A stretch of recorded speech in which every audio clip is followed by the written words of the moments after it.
Welcome to Yaka Digital Network. Imagine standing at the crease holding a wooden bat. A bowler runs toward you and releases a solid red ball at high speed, giving you a fraction of a second to decide how to strike. Cricket relies on intense, short bursts of action, followed by tactical assessment. It is a high-pressure mental game where strategy and physics determine every outcome. The match involves two teams taking turns to bat and bowl. Success depends on mastering specific equipment: a flat-faced bat, a heavy leather ball, wooden stumps called wickets, and protective pads and gloves. This map shows the geometry of the playing field. The action centers on the rectangular pitch.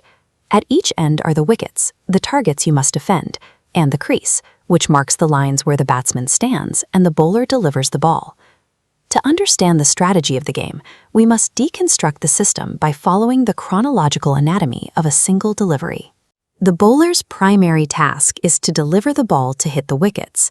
This action is strictly governed by a specific physical rule, the straight arm delivery. To maintain fairness, the bowler's arm stays straight, using angular momentum to create a predictable arc.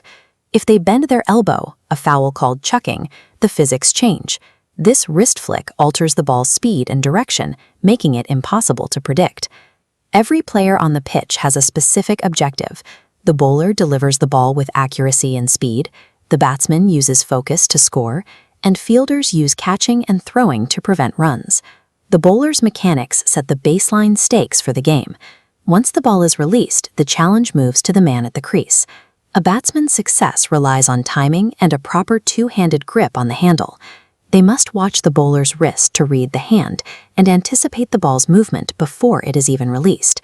Teams score by accumulating runs.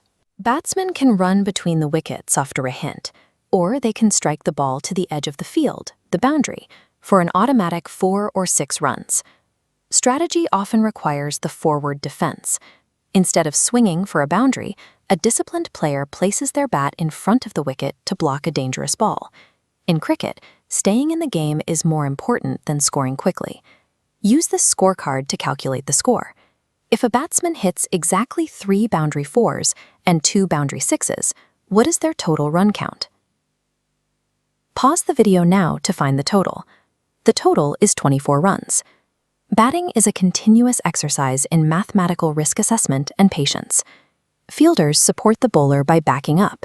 Whenever a teammate throws the ball toward the wickets, another fielder positions themselves behind them to act as a safety net in case the ball is missed. Fielders work to get the batsman out through various dismissals. This includes being bowled, where the ball hits the wickets, and being caught, where a fielder catches the ball before it touches the ground. There is also a more technical method of dismissal known as LBW, or leg before wicket. As this tracker shows, an LBW occurs when the ball strikes the batsman's leg. If the umpire determines the ball was on a path that mathematically would have hit the wickets, the batsman is declared out. Effective fielding turns the open pitch into a geometric trap, pressuring the batsman to make mistakes. A single delivery in cricket demands long periods of intense focus, followed by explosive action. Every role must work in coordination to win the match. Let's recap the core skills: straight arm bowling for accuracy, defensive batting for protection, and backing up for reliable fielding. Finally, every player must respect the umpire's decision. These technical rules emphasize sportsmanship. Accepting the umpire's call is a practical lesson in integrity and respecting the structure of the game. Cricket rewards the player who waits for the right moment to act. By knowing when to defend and when to strike, you master the strategy behind the sport. To watch more educational videos for all classes and access full course content, visit the Yaka Digital Network platform at www.yaka.cc.